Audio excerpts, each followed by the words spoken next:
기대해 나에게 주신 하루를 때론 피곤하고 일어나기 싫고 널 깨우는 알람 소리에 짜증도 나겠지만 안녕하세요. 오늘도 푸른 말씀 김호영 강도사입니다. 주무시지 않고 나를 지키셨네. 오늘을 나에게 주셨네. 새 말씀 안에 주가 주신 사랑과 은혜와 능력. 오늘 우리가 나눌 말씀은 나홈 2장 1절에서 5절까지 말씀입니다. 파괴하는 자가 너를 치러 올라왔나니 너는 산성을 지키며 길을 파수하며 내 허리를 견고히 묶고 내 힘을 크게 굳게 할지어다. 여호와께서 야곱의 영광을 회복하시되 이스라엘의 영광 같게 하시니 이는 약탈자들이 약탈하였고 또 그들의 포도나무 가지를 없이 하였음이라. 그의 용사들의 방패는 붉고 그의 무사들의 옷도 붉으며 그 항오를 버리는 날에 병거의 새가 번쩍이고 노송나무 창이 요동하는도다. 그 병거는 미친 듯이 거리를 달리며 대로에서 이리저리 빨리 달리니 그 모양이 횃불 같고 빠르기가 번개 같도다. 그가 그의 존귀한 자들을 생각해내니 그들이 엎드려질 듯 달려서 급히 성에 이르러 막을 것을 준비하도다. 아멘. 좋은 아침입니다. 이번 주부터 우리가 묵상하고 있는 말씀은 바로 나홈서입니다. 오늘은 2장을 우리가 묵상할 텐데요. 앞에 1장에서는 니느웨를 향한 하나님의 분노를 우리가 볼 수 있었습니다. 이제 그 분노가 2장에 들어오면서 하나님의 심판을 우리에게 보여주고 있는데요. 이 무너지지 않을 것만 같았던 그 아시리아의 단단한 벽이 침략하는 자들 앞에서 아무런 힘을 발휘하지 못하고 허망하게 무너져 내리는 이야기가 묘사되고 있습니다. 아시리아의 모든 사람들이 안간힘을 다해서 막으려고 애써보지만 역부족이죠. 왜 그렇습니까? 바로 하나님께서 이 아시리아의 멸망을 계획하셨기 때문입니다. 오늘은 이 심판하시는 하나님의 모습을 보며 그분의 놀라우신 계획을 보며 오늘 하루 이 말씀을 가지고 힘차게 살아가는 저와 여러분 되기를 간절히 소원합니다. 우리 1절부터 다시 들어가 볼까요? 1절의 내용을 보시면 니느웨를 침략하는 일이 벌어지면서 이 침략을 막아보려는 그 아시리아의 모습이 묘사되고 있습니다. 파괴하는 자가 너를 치러 올라왔나니 너는 산성을 지키며 길을 파수하며 내 허리를 견고히 묶고 내 힘을 크게 굳게 할지어다. 아멘. 여러분, 여기서 산성을 지키다, 길을 파수하다, 허리를 단단하게 묶고 침략을 막아보려는 이 니느웨의 방어전 같은 그런 모습이 그려지고 있는 것이죠. 누구에게 아시리아가 침략을 당하고 있습니까? 1절 앞부분을 보시면 파괴하는 자라고 소개가 됩니다. 우리는 그 나라의 이름을 역사적으로 어느 나라인지 알고 있죠. 하지만 성경에서는 그 이름을 소개하고 있지 않습니다. 파괴하는 자라고 소개를 하죠. 나라에 대한 그 나라의 이름을 소개하고 있지 않습니다. 그 이유가 무엇일까요, 여러분? 그 나라의 이름이 그리 중요하지 않다라는 것입니다. 왜 그렇습니까?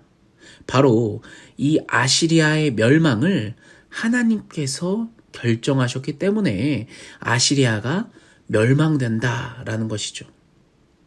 어느 나라를 통해서 멸망하느냐가 중요한 것이 아니라 그 나라를, 그 침략자들을 누가 보내셨는가. 바로 이 부분이 이 나홈 선지자가 메시지하는 핵심이라는 것입니다. 여러분, 아시리아는 지난 100여 년 동안 정말 수많은 나라들을 짓밟아온 대제국입니다.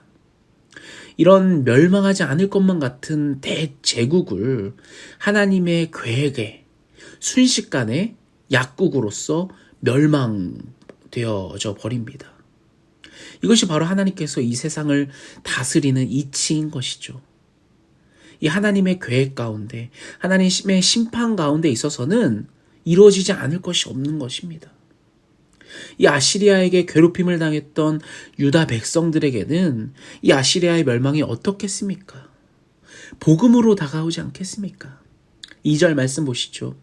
여호와께서 야곱의 영광을 회복하시되 이스라엘의 영광 같게 하시니 이는 약탈자들이 약탈하였고 또 그들의 포도나무 가지를 없이 하였음이라. 아멘.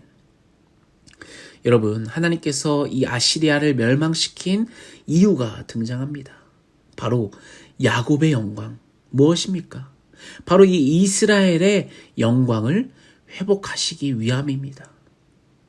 하나님께서는 땅에 떨어진 이 이스라엘의 명예를 확실하게 회복시켜 주시는 것입니다. 여러분, 한때 이스라엘이 얼마나 대단한 민족이었습니까?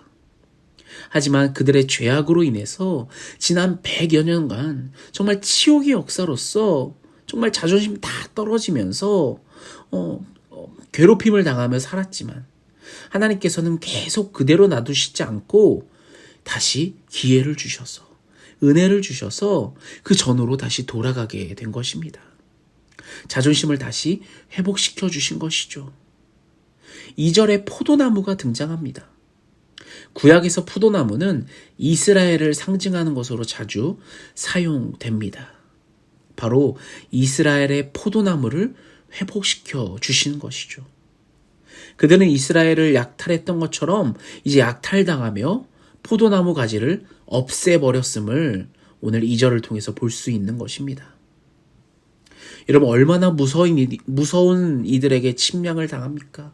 3절부터 나옵니다. 3절부터 5절까지 그들의 모습이 묘사되는데요. 그들은 최고의 정예군으로서 최고의 무기와 최고의 전술을 가지고 이 단단한 니느웨가 순식간에 무너져 내리는 모습을 생생하게 묘사하고 있습니다. 이런 나훔 선지자의 묘사는 눈앞에 이 전쟁이 딱 펼쳐지게끔 정말 생생하게 아시리아의 멸망을 묘사합니다. 이 침략자들의 모습은 어떻습니까? 붉은 방패를 들고 자주색 군복을 입은 병사들로 묘사를 합니다. 이 붉은 병사들 얼마나 무서웠겠습니까? 이 붉은색의 침략자들이 우리나라로 치면 이 월드컵 때마다 쏟아져 나오는 이 붉은 악마들 같은 겁니다. 그들 보면 얼마나 무섭지 않습니까? 그들은 천하무적이며 용감 무쌍하게 침략하며 누구도 그들을 막을 수 없을 것입니다. 사랑하는 여러분, 이런 무시무시한 파괴하는 자들 누가 보냈다고요? 바로 하나님입니다. 하나님께서는 계획하시면 이렇게 바벨론과 메대까지 움직이셔서 정말 무너지지 않을 평생을 지배할 듯 보였던 이 대제국 아시리아도 이처럼 순식간에 멸망시키실 수 있는 분이라는 것을 오늘 알 수 있는 것입니다. 요나 선지자는 니느웨에게 회개하라고 전파했죠. 그 거민들이 하나님 앞에 겸비했으므로 구원을 받았습니다. 그러나 이 아시리아는 다시 또 죄악에 빠졌으며 결국 멸망의 길을 갑니다. 진심으로 우리가 회개하지 않는다면 이처럼 아무리 단단한 벽이 있음에도 불구하고 멸망당하는 것입니다. 이 아시리아의 멸망은 이미 이사야서에서 예언된 바 있고 결국 나홈의 예언은 아무리 큰 제국일지라도 하나님의 심판과 계획하심 앞에서는 어쩔 수 없음을 우리에게 보여주고 있습니다. 사랑하는 여러분, 이 니느웨의 멸망은 오늘날 세상을 그대로 우리에게도 보여주고 있습니다. 우리도 저 니느웨처럼 주님의 대적이 될 수 있음을 우리가 명심했으면 좋겠습니다. 만일 하나님의 여호와를 대적하면 그가 하나님의 백성이든 이방인이든지 능히 심판을 면하지 못하고 순식간에 멸망을 당하고 말 것입니다. 다시는 영향력을 끼치지 못하게 될 것입니다. 여러분, 하나님께서는 우리를 그러한 파멸을 막으시려고, 이러한 죄 가운데서, 이러한 멸망 가운데서 구원하시려고 누구를 우리에게 보내주셨습니까? 바로 예수 그리스도를 우리에게 보내주셨습니다. 따라서 우리는 하나님의 파견자이신, 우리의 구원자이신 예수님을 따라 순종하는 삶을 살아가야 될 줄 믿으시길 바랍니다. 주님께서 우리에게 베푸시는 그 사랑과 은혜로 오늘 하루도 우리가 위로함을 받고 새 힘 얻어서 감사와 찬양과 승리하는 삶을 살아가는 우리 모두가 되기를 예수님의 이름으로 간절히 소원합니다. 우리 같이 오늘 이 말씀을 놓고, 오늘 하루를 놓고 나의 인생을 걷고 내 자녀들을 위해서 같이 주여 한번 외치며 같이 기도하며 나아가겠습니다.